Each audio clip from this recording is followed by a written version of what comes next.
que no es un bloqueo, está equivocado. Habla con las palabras. La respuesta es Cecilia. Sí, a mí me parece, A ver, la respuesta es Cecilia. a mí me parece que cuando se habla de debate y todo esto, realmente a mí me gusta un montón debatir. Y me encanta debatir con mucha diversidad. Es esclarecedor, ¿eh? Es esclarecedor. Que me parece que es muy importante y que tenemos que dar un poco más seriamente, y no así, no de este modo, que es una realidad que tenemos un avance de las derechas muy importante, con un retroceso, un montón de gobiernos populares o gobiernos votados por los pueblos. Tenemos una dictadura en Brasil, tenemos un retroceso muy grande en un montón de nuestros países, y a mí me gusta discutirlo con gente que discute realmente alrededor de ese proceso. Es una gran, que son la gran mayoría de los pueblos nuestros. Justamente porque lo que tenemos que discutir no se está discutiendo en esta mesa, discúlpame. No se está discutiendo en esta mesa con estos personajes, no se discute. Una pregunta. Porque no son, serían un chiste si fueran de Me acabo de enterar de que en Brasil hay una dictadura. Te hago una pregunta. ¿Para vos en Cuba hay una dictadura? No. Bueno, listo. Porque se elige, se vota, se es parte. Se acaba de elegir una derivación que me parece interesante.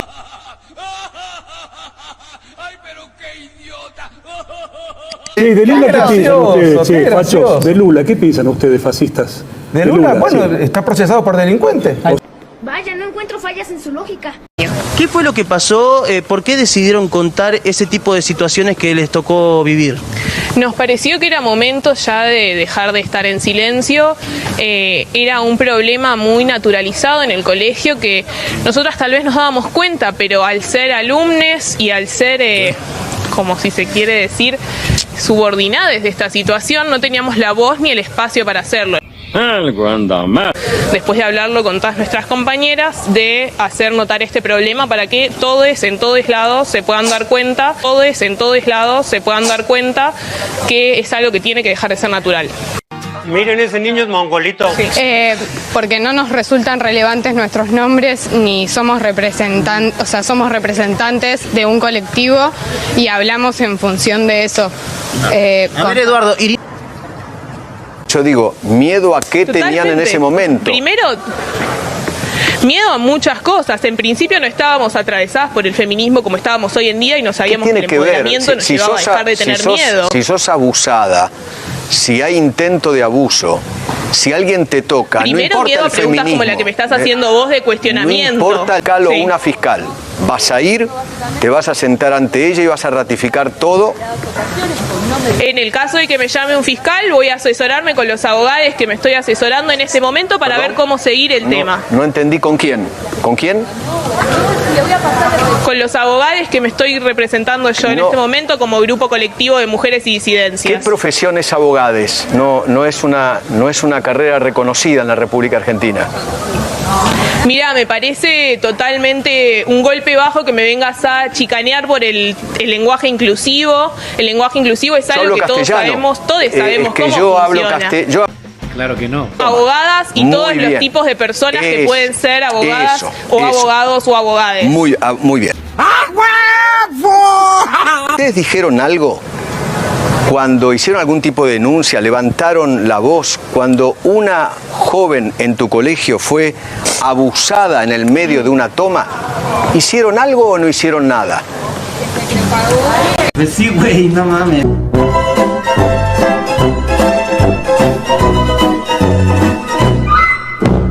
Inclusive ahora hablaban de Cuba, ¿no? Cuando hablan de Cuba a mí me gusta a veces referirme porque tiene un proceso la revolución cubana y la revolución socialista en Cuba. Y por ejemplo ahora hay un CENESEX, que es un centro de estudios por la sexualidad. Cuando se habla, se está por ejemplo hablando... Es una parodia que dirige la hija del dictador Raúl Castro. Yo estuve preso en Cuba. Si me querés hablar del paraíso socialista, lo conozco perfectamente bien, ¿eh? Estuve preso por no ser comunista. ¿Vos crees que en Cuba vos y yo podríamos vamos a esperar esto? que cada uno... Un Castro comunista celebrando la libertad de expresión es como un nazi hablando bien de los judíos. Es una contradicción insalvable lo de esta señorita. No tiene idea de lo que está diciendo. En Cuba se aplicaron los programas del Ministerio del Interior, de la UMAP, que generaron en todas las provincias, en Guanacavives, en Camagüey, en todos lados, campos de concentración para castigo de homosexuales. Y después son famosos y visibilizados los casos balazos cuando los mandaban a Miami porque eran la escoria de la revolución. ¿Vos estás hablando en serio de Cuba? Bien, ya lo han hecho otros países como Canadá, el Reino Unido. Ese es nuestro modelo, el modelo de Ciudadanos, un modelo altruista, donde la mujer tome esa decisión con total libertad. Es que una mujer que se declara feminista niegue la libertad y la capacidad de decidir a otras mujeres, llamándolas vientres, cosificándolas, llamándolas vientres, prescindiendo de su cerebro. Usted no es quien para tutelar a las mujeres. Usted lo que tiene que hacer es escucharlas. A lo que usted le llama prejuicios, le llamo yo derechos de los menores y de las mujeres.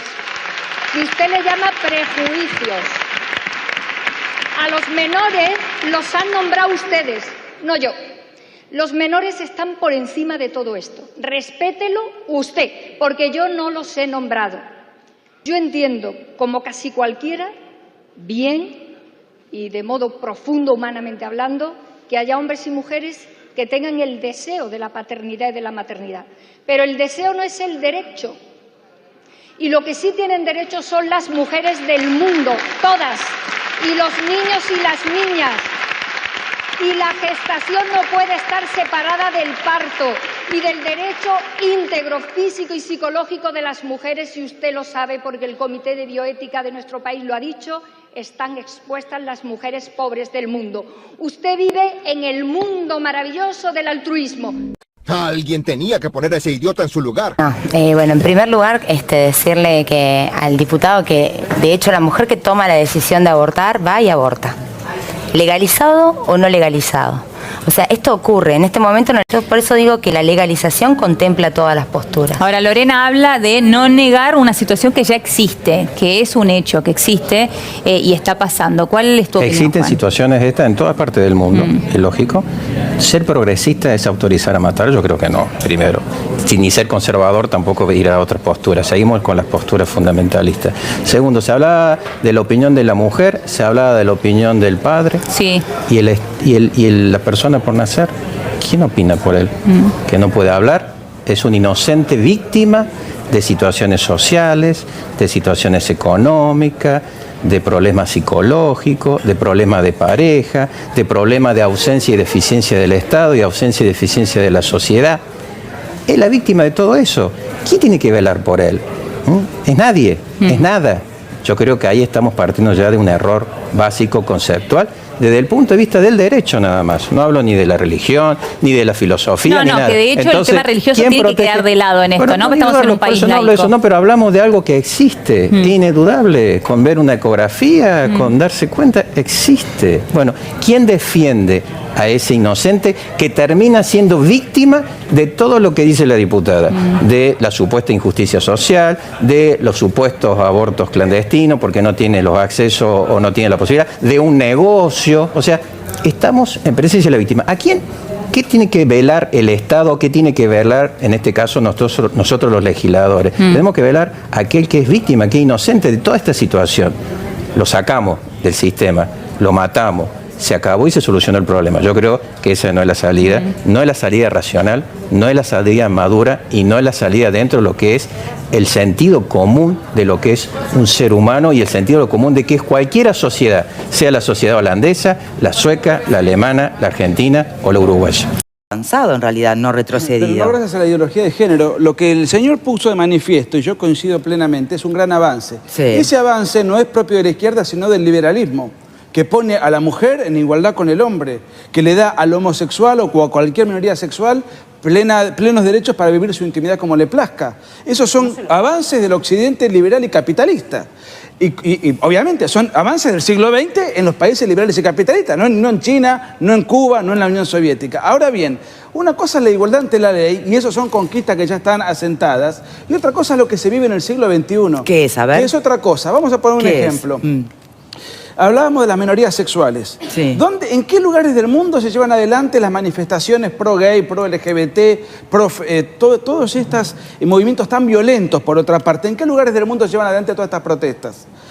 Por ejemplo, en Occidente, que es donde la homosexualidad no está criminalizada. es en los países donde dos homosexuales pueden perfectamente ya vivir juntos. ¿Y no debería ser así?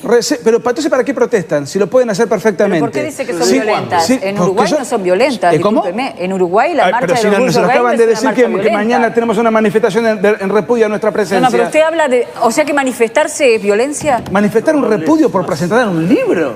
Disculpe, pero usted habló de las marchas de... Pero déjame seguir preguntando, Nicolás. En este momento, me gustaría entender... En este momento en el mundo hay sí. 75 países donde la homosexualidad está prohibida. O sancionada con pena de cárcel o sancionada con pena de muerte, inclusive. Muy bien. Todos los lobbies LGBT y los feminismos que protestan en los países donde tienen plenas libertades, nunca van a ninguna embajada o en ninguna mezquita a protestar en los países donde verdaderamente están criminalizados. Eso pone de manifiesto la ideologización de estos grupos. Van a protestar pidiendo libertades donde ya tienen libertad. Y con la remera ¿Pero eso es violencia? Bien, bien. Tenemos que hacer una pausa. O sea, yo, digamos, no hago transacciones con comunistas. Aunque sea la segunda superpotencia mundial. No me importa. Digamos, yo no negocio mi moral a cambio de dinero. Antonella. Milei, en materia de género y de femicidios, ¿qué propuestas llevaría a su frente en un contexto en donde cada 37 horas una mujer muere a causa de esto? Que se cumpla la ley. ¿Cuál ley? Hay una ley, digamos, y todos además debemos ser iguales ante la ley. Entonces, si hay un código penal, que se cumpla el código penal. Hay un delito, se tiene que ser sancionado. Esa es la única, digamos, realidad que funciona. Sí, pero también hay una realidad que por cuestión de género una mujer muere en manos de un varón. Bueno, también, digamos, mueren muchos varones, digamos, bajo distintas circunstancias que son... a ver, cuando vos tratás desigualmente frente a la ley, o sea, lo que estás dando es privilegios. A mí me parece que dar privilegios implica menoscabar a los grupos que lo reciben. ¿Usted cree que otorgar derechos a las mujeres y a las disidencias, como por ejemplo también el cupo de la ley de travesti trans, es quitarle derechos a los varones? Cuando vos das un derecho, alguien lo tiene que pagar, nada es gratis. Entonces, si eso, digamos, no se entiende, a ver, si vos vas a dar un cupo, ¿sabes qué? Hay algo que se llama 100%, no lo podés romper. Entonces, para mí, digamos, los lugares deberían ser ocupados por aquellos que están en mejores condiciones. Pero tenés que garantizar que no hay discriminación para, por ejemplo, para una persona trans. Digo, si está capacitada, que pero, ocupe el a lugar. ver, digamos, pero a ver, vamos a hacer esto. Yo necesito contratar a alguien. Sí. Yo voy a contratar, mi objetivo, suponete que yo fuera una empresa.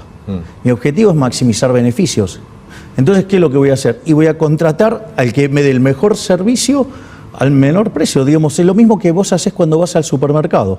O sea, cuando vas a comprar, ¿qué compras? El mejor producto al mejor precio. Bueno, digamos, o sea, cuando vos haces la demanda de factores, es eso, porque vos digamos, todos hacemos eso en la vida. El problema es por qué nos peleamos contra algo que hacemos naturalmente. Es decir, pero Milei, actualmente hay un 30% de brecha salarial por cuestiones de género, siendo que las mujeres también tienen dificultad para acceder al empleo. Estamos hablando cuestiones de género por el mismo trabajo realizado eso a las es falso. mujeres. No, tanto ahí consultoras está. privadas como el INDEC arrojan estos números desde hace varios años. Eso es falso. Lo que vos estás tomando es un número agregado que está tomando el promedio de los hombres contra el promedio de las mujeres. Entonces, ¿cuál es el tema? Vos lo que tenés que hacer es mirar la calificación de hombres y mujeres y en el mismo trabajo y con las mismas condiciones a ver si ganan distinto. Cuando vos haces eso, en realidad no hay tal brecha, la brecha desaparece. Y te voy a dar una prueba fáctica de que esto es así. Si las mujeres verdaderamente ganarían menos, ¿sí? ¿Sabes qué tendrías que ver en las empresas que estén llenos de mujeres? Porque como los capitalistas quieren ganar dinero, ¿sabes qué? Llenarían toda su planta de mujeres. Cuando vos vas a una empresa, eso no pasa. Básicamente, ¿por qué? Porque es falso lo que estás diciendo. Creo que su propuesta económica está atravesada por un sistema patriarcal, que es mucho más fuerte antes que esto que usted está planteando. Bueno, digamos, esa es tu definición, digamos, o sea, el sistema que yo propongo, digamos, se basa básicamente en el respeto irrestricto del proyecto de vida del prójimo, basado en el principio de no agresión, ¿sí? Y que tiene, digamos, la defensa de la vida, la libertad y la propiedad. Y ¿sabes qué? Digamos, una de las cosas que ha consagrado el liberalismo, uno de los grandes logros del liberalismo, es la igualdad ante la ley. Y te voy a contar algo, el primer el primero que levantó la bandera del feminismo de verdad, ¿sí?, fue Jeremy Bentham en 1750. ¿Sabes qué? Un liberal. Es decir, los primeros que peleamos por la igualdad ante la ley de las mujeres que estaban siendo maltratadas y rezagadas y destratadas, fuimos los liberales. Nosotros sí creemos en la igualdad ante la ley. Ahora, si vos crees en un sistema que otorga privilegios porque querés menospreciar a las mujeres, es una cuestión tuya, no mía. Javier, en estos días hay un conflicto que está escalando de manera preocupante, que es el conflicto con ciertos sectores radicalizados de la comunidad mapuche en la Patagonia. ¿Qué pensás? ¿Que el gobierno está actuando mal? ¿Que lo ha dejado escalar? ¿Que algunos dicen que es cómplice de esa situación? ¿Qué harías vos? Yo, digamos, actúo siempre acorde a derecho y siempre respetando el derecho de propiedad. O sea, vos ahí no podés errar. Lo que pasa es que este gobierno tiene un doble estándar. ¿Me entendés? O sea, habla de los derechos humanos, pero después, o sea, no condena a Cuba, no condena a Nicaragua, no condena a Venezuela. ¿Entendés? Hace transacciones con China. O sea, bueno, o sea... Yo creo verdaderamente en la igualdad ante la ley, yo creo en un conjunto de valores morales, ¿sí? Y obrar acorde a esos valores morales. Y